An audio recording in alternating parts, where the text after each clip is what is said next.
Well, a lot of people, well, some of the people who were in college, they said, out of all the people who were talking about what they were going to do, she said that the two of us did what we say we were going to do. We said we were going to go back south and try to make a difference. But Where did you guys go to law school? Harvard You all went to Harvard Law and you came came back. to Selma. We've been told any number of times that we might have been intelligent, but we didn't have good sense. Well, So that's not a place you go with a Harvard law degree. wow.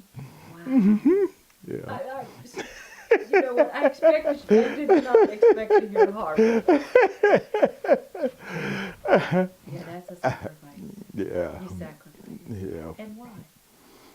Well, uh, I, I, I thought that we could make a difference, but I thought in 5 years we would have made enough difference we could go somewhere else. And it's been 44 years. We're going on the 44th year, and we still haven't made enough difference to leave. What is the biggest obstacle to change? Uh, well, there are many obstacles, and the problem about them is that they work together. It's like all of the obstacles are chained together. They got a chain. So if you move this one, you can only move it so far without moving all of the others. You know, whether if that's economic development, you can only move it a little piece without moving education, without moving health, without moving all of these different pieces. And that's something that's difficult for people to understand, because they think that if you're in political office, you ought to be able to transform everything in no time. And the truth is, the people have to transform it. We can try to provide some leadership, try to provide some resources, but transformation does not start at the top. Transformation starts at the bottom, and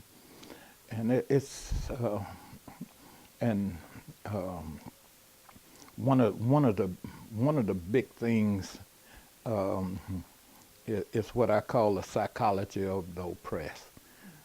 Because we have been oppressed people, we often turn on each other rather than to each other, and that's a tremendous challenge, a tremendous problem. And so most of the obstacles are kind of outside, but some of them, in truth, are on the inside. Mm. Mm-hmm. That's an entirely different story, just the work we need to do on ourselves. Yeah, And you're right, it's from the years of oppression. yeah. Do you think Americans who've seen Selma would be surprised to find that it is, at least at first blush, an economically oppressed town? Yes, people. It's like there was this great struggle here, and Selma became a symbol all over the world. It's a symbol of freedom. It's a symbol of voting rights, um, and yet it's like we created a condition where Atlanta could become a great city, or where Charlotte could become a great city, or Memphis could become a great city, because once African Americans got the right to vote, it began to change the whole fabric.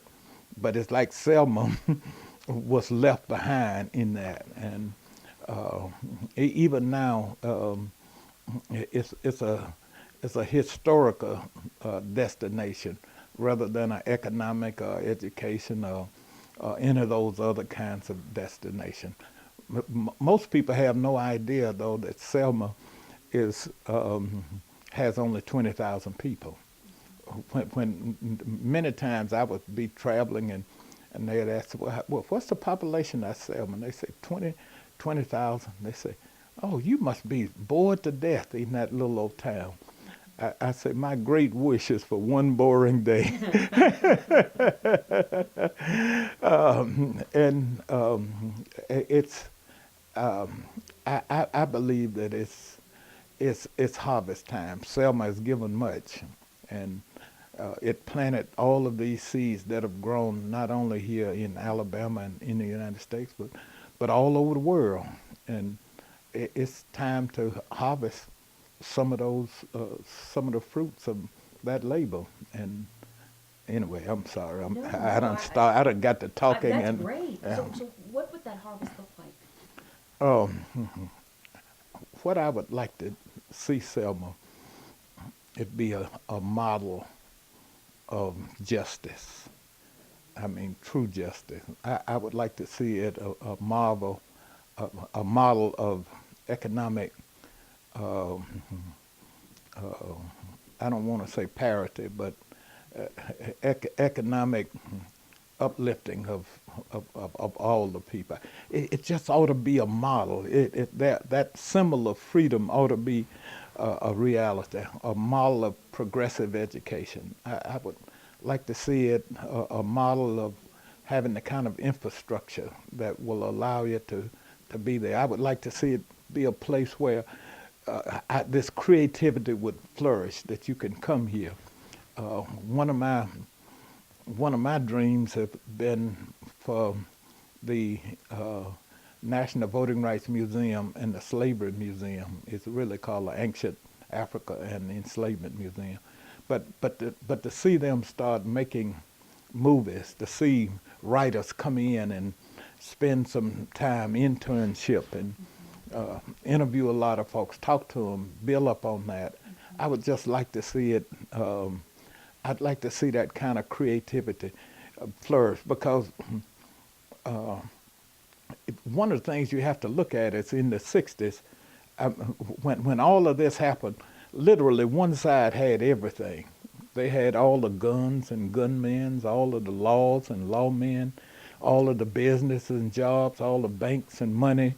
They had all of the television stations, radio stations, and newspapers locally in Alabama.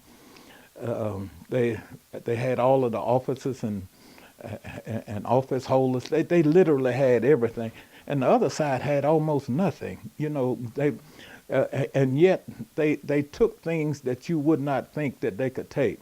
They took marching feet, they took singing songs, they took praying prayer, and achieved a great victory. I would like to see that kind of creativity flourish in a way that Selma would be as known for a modern day creativity as it was for that kind of creativity 50 years ago.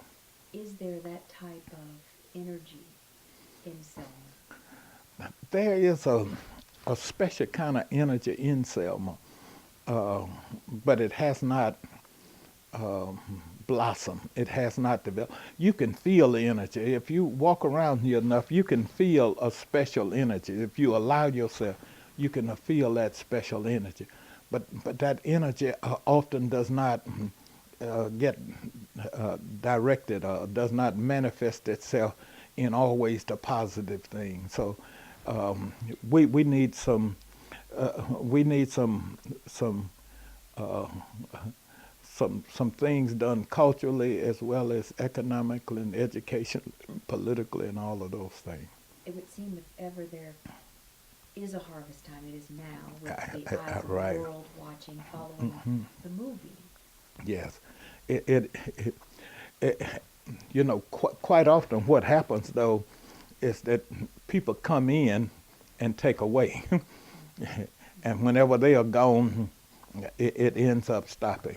I hope that this time, with the president coming, sitting president coming for a second time, I hope there's something left here. I hope that with the movie being made and Oprah and all of those people coming, I hope something is going to be left here. I hope Selma is not left. I hope something is left with Selma. I don't know what all of that can be. I don't know what all the possibilities are, but I know that it needs to be a harvest time for Selma. 50 years ago, you walked those final miles into Montgomery. Do you remember that day? I remember that so clearly. First, um, my best friend had a little Volkswagen. He was from Chester, Pennsylvania. And the number of people who crowded in that little Volkswagen Beetle that come down to Montgomery at St. Jude. And there are three things I remember most about it. One is that we were so far in the back of the line and there were so many people that all we could see is a blur of Dr. King. We couldn't see his features. That's how far down Dexter Avenue we were. The second thing I remember was his talking about the arc of the universe is long, but it bends toward justice.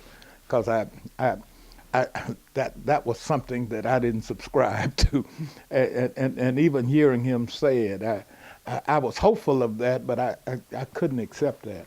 But the thing I remember the most was whenever he was saying how long, and the crowd would say back not long, because he first started saying how long, and then he said not long, and then after a while he said how long, and he didn't have to say not long because the crowd was saying. That was such a powerful lifting moment. So I remember that day clearly, and I had never seen that many people um, in any kind of a gathering that might be a protest or not. Because when they had the 1963 March on Washington, I was living in New York at the time, and I I was decided to go, and everybody backed out. I decided I was going to go on by myself, and then at the last moment I backed out, and I've always been sorry that I didn't travel on down because they had buses coming from there. You didn't have to pay, but I didn't want to go by myself. I didn't have a single person to go with me that I knew. You were on your home turf, though, for voting rights, and you came down for that, for Selma. So Yeah. you got 1 out of 2. That's pretty good Oh for a well, college student. well, that's true, and, Yeah. and there have been some pretty good ones since then. The Million Man March, Okay.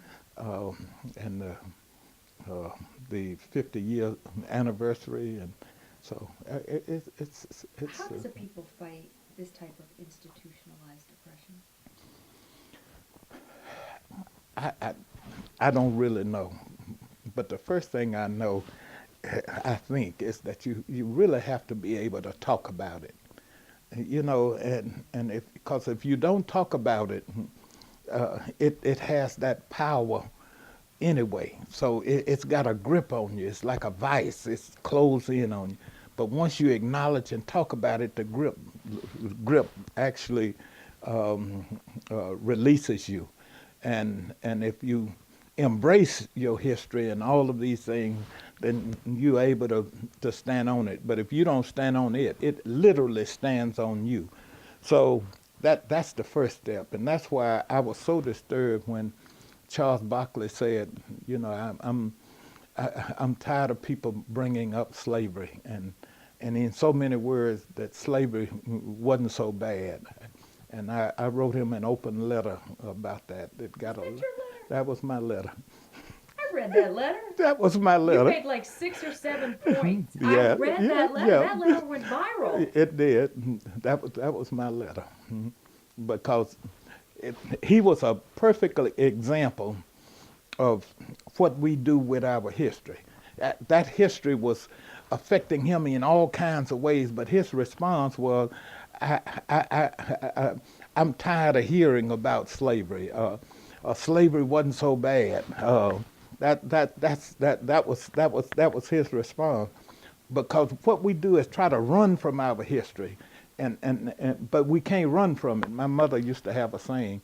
She had a 7th grade education, but she had a wonderful way of expressing her wisdom. She said, she used this for struggle, but it's also true of history. She said, struggle is like a bad dog.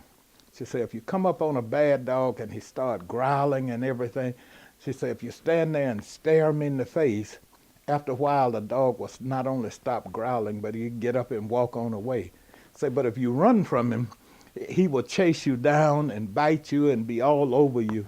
And she said, struggle is that way. I have found that history is that way. You know, if we embrace it, you know, it becomes powerful for us. If we run from it, then it becomes powerful against us. But we seem to be so ashamed of it, Well, when really well, we don't have a reason to be ashamed. yeah, but white people are ashamed of it, and therefore we think we ought to be ashamed of it. That's part of it.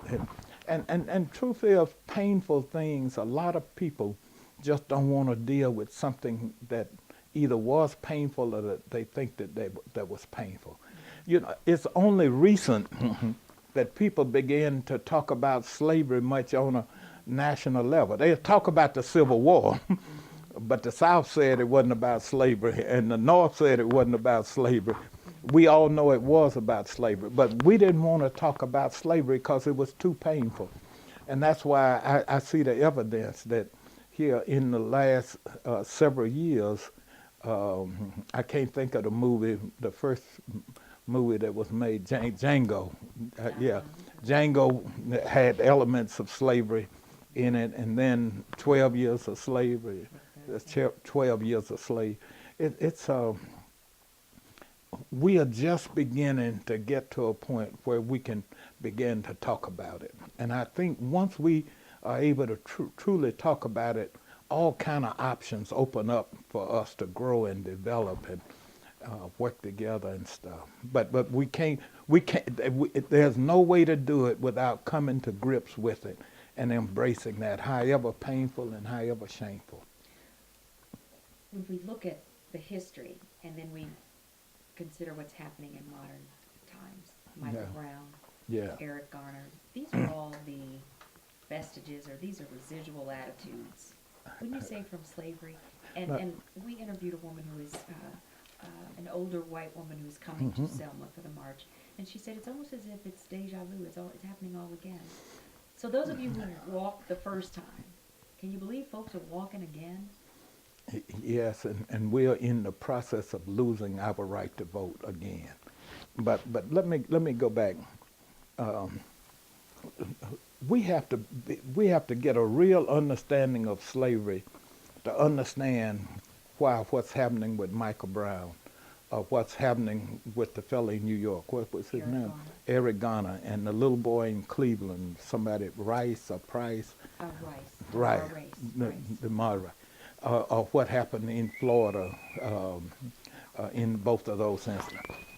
But when you go back to it, it's all tied up in the Christian religion and slavery, because most of the people who were enslaving people were Christian, but they couldn't square that with their Christian religion, so they decided that black folks wasn't really human. We were subhuman. And that allowed them to write these beautiful words in the Constitution. We hold these truths to be self-evident that all men are created. They didn't consider us men. We were subhuman. And the U.S. Supreme Court in 1857 with the Dred Scott decision, one of the key findings in there was that black people, whether enslaved or free, have no rights that white people are bound to respect. That was that attitude. So we weren't quite human, and that has, and that the reach of slavery is really long.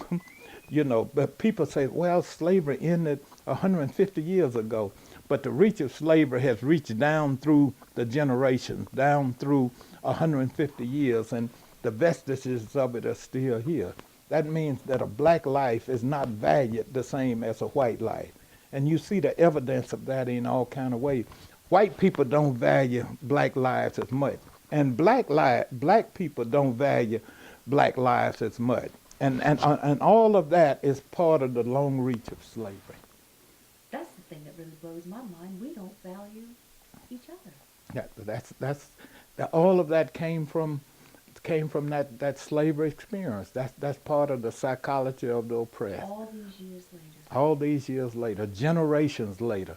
And people look at the time and they say, well, that don't have anything to do with it. And it has everything to do with it. Everything to do with it. Yeah. So on March 7th, will you go to the bridge and Yes, I will be there to um, hear the president, to support the president. And on March the 8th, I will participate in the march, and I'm glad we only have one march. There's not a march on March the 7th. The president will speak, but we had to fight to make sure there was just one march, because Bloody Sunday is sacred. But they tried to move Bloody Sunday to Saturday. how's it going to be Bloody Sunday on Saturday? Well, they said, well, it happened on March the 7th, and now March the 7th is a Saturday. But all these years, every year, it's always been celebrated on Bloody Sunday. And Bloody Sunday was sacred for a range of reasons. It was sacred, first, because blood was shed. Second, because great sacrifices was made. And third, because it was on a Sunday. Within days after that, it wasn't even a week, people start referring to it as Bloody Sunday. And to try to move it from Sunday to Saturday, you can't do that to something that's sacred. I mean, if it's another day, you can shift from Sunday to Saturday. But if it's a sacred day and a time and a place, you simply can't do that. What is your piece of advice, one piece of advice for every black person, every African American? What would you say, one piece of advice that you, each of us, can do to move this narrative in a more progressive way?